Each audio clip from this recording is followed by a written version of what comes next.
Assalamualaikum warahmatullahi wabarakatuh. Yang terhormat Ibu Desiana Fidianti, selaku dosen pengampu dari Studio Perancangan 1, saya ingin presentasikan untuk Studio Perancangan 1 mengenai struktur bawah. Pertama-tama, mari kita panjatkan puji syukur kepada Allah Subhanahu wa Ta'ala karena berkat limpahan rahmatnya kita semua bisa berkumpul di Zoom ini. Perkenalkan, saya Titi Sara Gustitoni dengan NIM 41123110055. Saya dari kelompok 3. Selama kurang lebih 15 menit ke depan, saya akan mempresentasikan tugas besar kelompok saya dalam mata kuliah studio perancangan dalam proyek Rumah Susun Pulau Jahe.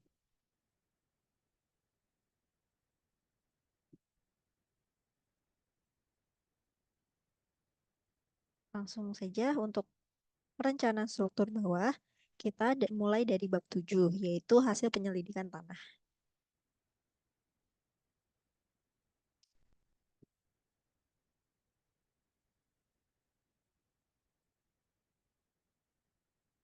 Pertama-tama, deskripsi umum. Jadi di Jakarta ini, lahan untuk membuat suatu pemukiman itu sangat terbatas. Maka diadakan implementasi untuk memperbanyak hunian yang layak eh, untuk para masyarakat oleh pemerintah itu dengan adanya proyek pembangunan rumah susun. Nah, kapasitas ini itu untuk mengatasi masalah keterbatasan untuk pemukiman yang ada. Dan di sini saya memilih proyek rumah susun Pulau Jahe karena sumber data untuk penyusunan tugas besar saya ini untuk mengetahui profil dan juga karakteristik tanah pada lokasi di mana dengan bangunan tersebut akan didirikan. Oleh karena itu, pengujian tanah harus dilakukan sebagai bagian dari perhitungan dan secara keseluruhan. Sebelumnya, data tanah yang saya ambil ini dari data tanah yang sama, sekitar 10 kilometer perbedaannya dari lahan yang akan dibangun di Rumah Susun Pulau Jahe. Dan tanahnya ini masih di Jakarta Timur, jadi masih memungkinkan untuk mengambil data dari hasil tanah tersebut. Nah, tujuan dari penyelidikan geoteknik ini adalah untuk memberikan informasi kepada pemangku kepentingan proyek seperti pemilik proyek dan perencana agar perencana pondasi dapat dilakukan secara ekonomis dan aman. Selanjutnya, penyelidikan tanah ini pengujian itu penetrasi sondir atau sondir tes sebesar 2,5 ton yang baru selesai dilakukan sebanyak 5 titik, yaitu sondir pertama sampai dengan sondir kelima, di mana pengujian sondir hingga mencapai tegangan kondusnya yaitu 200 kg per cm persegi. Untuk kedalaman maksimumnya di 20 meter. Pengeboran mesin yang baru selesai dilakukan sebanyak sekali, yaitu pada borehole 1 dengan keterangan pertama, pengeboran terindikasi mencapai kedalaman maksimum 25 meter karena sudah mencapai tanah keras. Selanjutnya, pelaksanaan SPT tiap interval 2 meter dan pengambilan sampel tidak terganggu pada posisi di sebanyak 2 posisi, yaitu UDS 1 pada kedalaman 1,5 sampai dengan 2 meter dan UDS 2 pada kedalaman 3,5 sampai dengan 4 meter.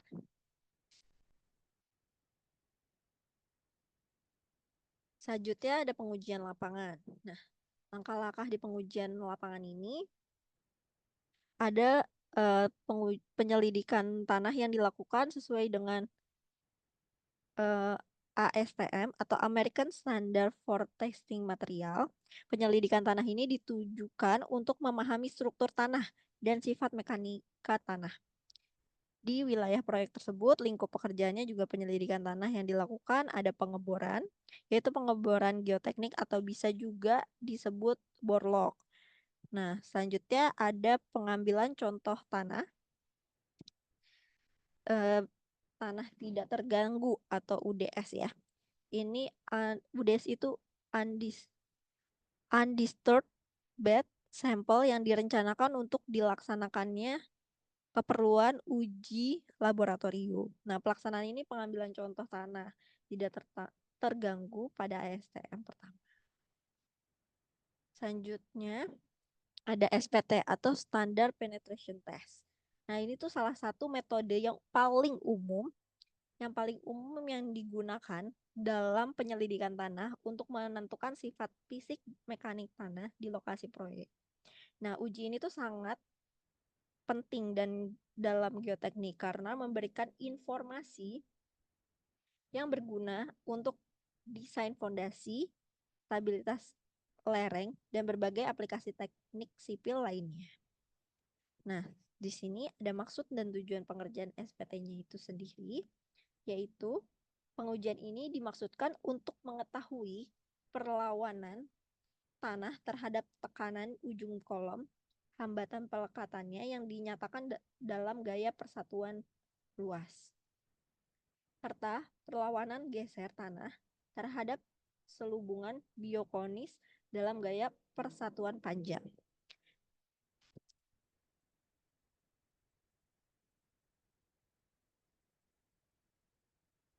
Selanjutnya ada pengujian laboratorium. Pengujian laboratorium ini yang akan dilaksanakan terhadap sampel tanah tidak terganggu. Nah, pertama ada water context atau moisture content.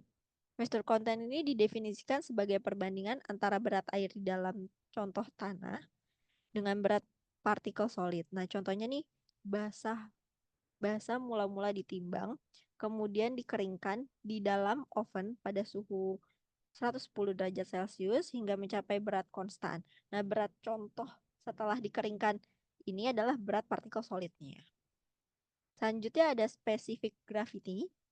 Nah, specific gravity ini itu adalah yang didefinisikan sebagai perbandingan antara massa volume partikel tanah di udara dengan massa volume yang sebanding dengan gas pre-distilled water di udara pada suhu kamar atau 20 derajat Celcius.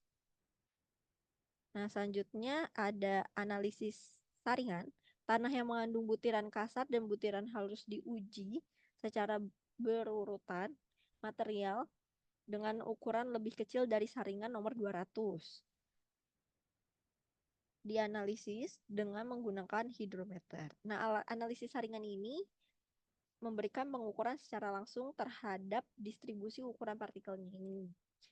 Sehingga tanah dengan cara melewati contoh pada jumlah work screen dari ukuran yang terbesar hingga terkecil. Selanjutnya itu ada Unterberg limit.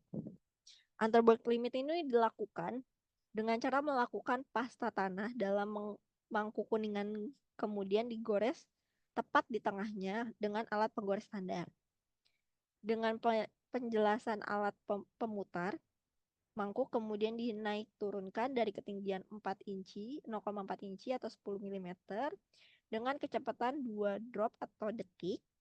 Nah, liquid limit dinyatakan sebagai measure content dari tanah yang dibutuhkan untuk penutup goresan yang berjarak 0,5 inci atau 13 mm sepanjang dasar contoh tanah dalam mangkuk sesudah 25 pukulan. Pengujian ini dilakukan menurut ASTM D4318. Nah, selanjutnya ada geser langsung atau direct shear. Nah, ini pemeriksaan ini dimaksudkan untuk menentukan kohesi atau C simbolnya dan sudut geser tanah atau theta. Peralatan pengujian meliputi kotak geser dari besi yang berfungsi sebagai tempat benda uji.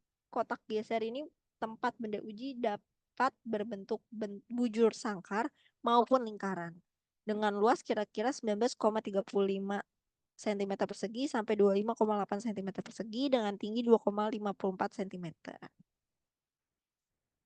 Selanjutnya ini ada lokasi penempatan titik sondir dan boringnya.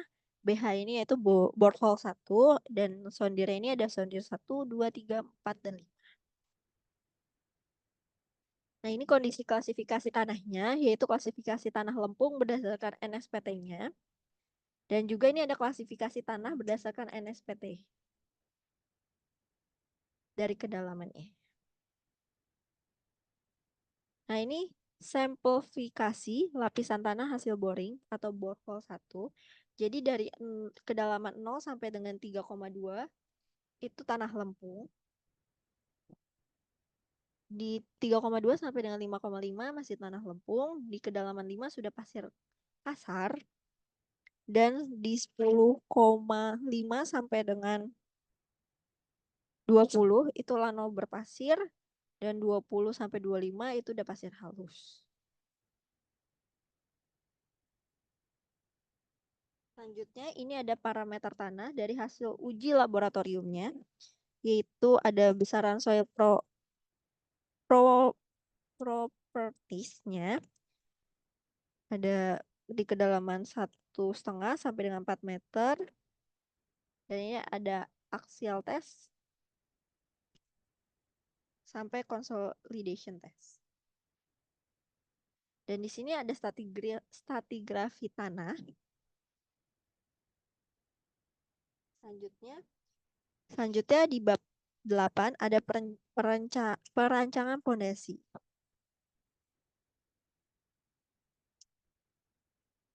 Nah, di perancangan pondasi ini saya di sini bikin skalatis denah. Skalatis ini diminta untuk hasil bangunan dengan di hasil hasil sondir boring atau data tanah yang saya punya diskalatiskan dengan bangunan yang saya ingin bangun di atasnya. Dan di sini dia mendekati borehole 1 dan juga sondir 1. Selanjutnya ada pemilihan jenis pondasi. Nah, pada perencanaan bangunan proyek pembangunan rumah susun jahe ini, setelah menimbang dari hasil laporan penyelidikan tanah, yang mana dapat disimpulkan bahwa tanah keras yang dimiliki NSPT-nya itu 60 pukulan atau terletak pada kedalaman tanah yang dangkal. Berdasarkan jabaran tersebut, maka diputuskan untuk jenis pondasi yang digunakan pada perencanaan proyek pembangunan rumah susun Pulau Jahe itu pondasi dalam menggunakan pile cap dan tiang minimal dengan dimensi 500 kali 500 dikali 6 mm. Dan ini ada diagram aliran perencanaan pondasinya, itu dari mulai studi literatur, pengumpulan datanya ini ada pengumpulan data tanah dan juga pengumpulan data yang denah yang saya mau buat perencanaannya. Dan ini data tanahnya itu meliputi data uji bor, uji SPT, dan selanjutnya ada stratigrafi dan plot denahnya juga, atau tadi skalatis ya, dan daya dukung tanah, dan daya dukung tiang tunggal pakai uji SPT dan juga CPT.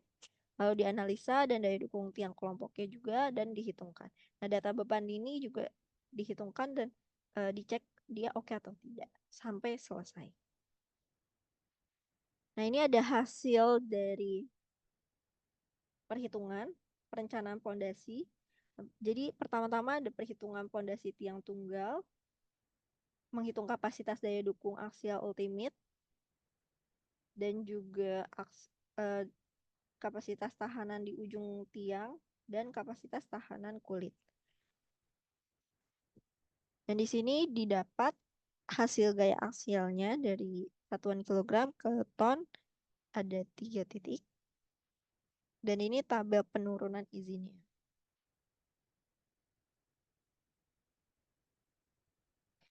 Nah, untuk jarak antar tiangnya, menurut pasal 9.7.1.2, jarak antar tiang as ke as tidak boleh kurang dari keliling tiang tersebut. Pada perancangan ini digunakan tiang panjang lingkaran ukuran 500 mm, maka keliling tiang adalah sebagai berikut. Di sini merupakan resumnya. Jadi keliling tiangnya itu 1/4 kali 3,14 atau pi dikali diameter. Jadi dapat di hasil 0,3925 meter. Maka jarak as ke as tiang diambil 1,25 meter. Jarak tiang ke ujung kepala tiang atau jarak tepi digunakan persamaan 1D kurang lebih sama dengan S kurang lebih sama dengan 2D. Diambil nilai 1D yaitu 500 mm atau 0,5 meter. Maka jarak as tiang ke tepi tiang adalah 0,5 meter. Selanjutnya,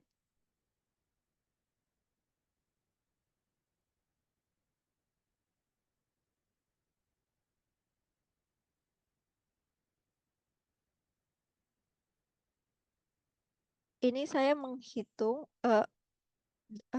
menghitung daya dukung tiangnya untuk perhitungan daya dukung tiang ini didapat data tanah dan juga data bahan dengan rekapitulasi seperti ini. Jadi data hasil pengujiannya ada dari data 0 ke 6 meter, 6 ke 12, 12 ke 8, dan juga 8 ke 24. Nah, 0 ke 6 ini masih lempung jenis tanahnya, dan juga nilai SPT 56.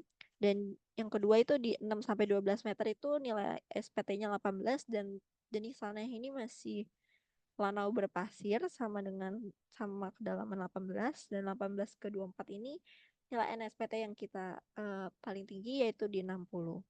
Dan ini udah pasir halus.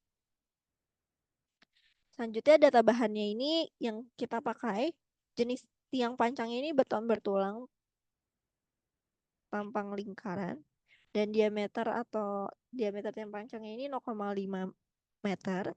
Panjang tiang pancangnya 30 meter, kuat tekan beton tiang pancangnya atau FC aksennya di 30 MPa, dan berat beton bertulangnya di 24 kilonewton per meter kubik.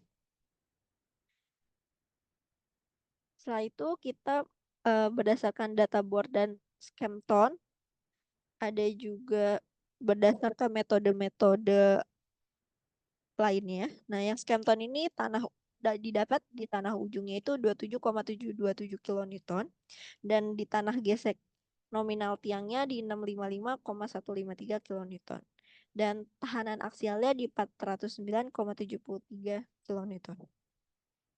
Nah, untuk berdasarkan hasil uji sondir menggunakan metode Begeman, yaitu hasilnya itu tahanan ujungnya 154,036 kilonewton dan tahanan geseknya di 579,62 kilonewton. Untuk tahanan aksialnya di 440,2 kilonewton.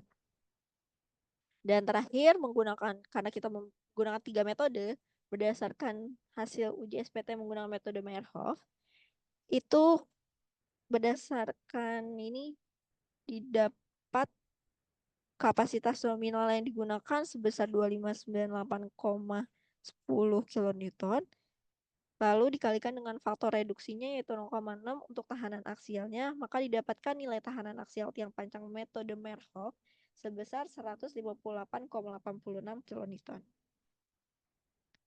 Nah, rekapan dari tahanan aksial tiang pancang menggunakan 3 metode atau 3 cara di atas yang sebelumnya, maka didapat besaran tahanan aksial yaitu besaran kekuatan bahannya di 954,5 kilonewton. Berdasarkan data bor tanahnya menggunakan metode Skempton 409,73 kilonewton. Berdasarkan hasil uji sondir atau Begemannya 440,20 kilonewton. Berdasarkan hasil uji SPT Meyerhof yaitu 1554,86 kilonewton. Dan daya dukung aksial terkecilnya kita pakai yang metode Skempton yaitu 409,73 kilonewton. Diambil tahanan aksial tiang pancangnya di 400 kilonewton. Dengan itu, tahanan aksial yang digunakan dalam perhitungan selanjutnya untuk setiap titik as adalah sebesar 400 kilonewton. Berdasarkan tahanan aksial yang digunakan yaitu sama. Selanjutnya, kita menghitung tahanan lateralnya berdasarkan defleksi tiang maksimum atau BROMS. Tahanan lateral tiang panjang ini 48,62 kilonewton. Berdasarkan momen maksimumnya atau Brinch-Hansen, tahanan lateral tiang panjang ini 54,36 kilonewton. Rekap tahanan lateralnya berdasarkan defleksi tiang maksimum 48,62 dan berdasarkan momen maksimum 54,36. Nah, diambil tahanan lateral tiang pancangnya di 40 kilonewton. Nah, ini kekuatan pondasi palkapnya ada kuat tekan betonnya sampai di posisi-posisinya. Jadi didapat data dimensi pondasinya, lebar kolom arah X-nya di 0,5 meter, lebar kolom arah Y-nya 0,5 meter, jarak tiang pancang tepi terhadap sisi luarnya juga 0,5 meter, tebal palkapnya juga 0,5 meter, maka tebal tanah di atas file cap-nya ini harus 0,9 meter. Berat volume tanah di atas file cap-nya ini ada di 18 kilonewton. Nah, ini ada kekuatan pondasi file cap-nya, ada susunan tiang pancang arah Y dan juga arah X. Ada data beban pondasinya juga, data Data susunan tiangnya ini ada di arah Y dengan tebal 0,5 meter dengan jumlahnya 2, jadi totalnya ada 4.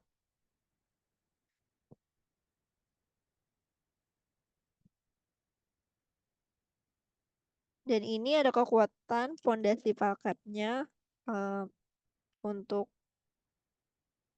palkap P2, PC2. Bedanya dia di 0,35, lalu jumlahnya ada 3. Dan ini palkap ketiga, yaitu di 0,5 dan jumlahnya ada 1. Nah, ini ada gambar detail pondasinya, ada tampak atas dan juga potongannya. Dan ini detail pondasi palkap 1 dan juga potongan arah vertikalnya. Mungkin cukup sekian presentasi dari saya. Kurang lebihnya mohon maaf. Billahi taufiq wal hidayah. Wassalamualaikum warahmatullahi wabarakatuh.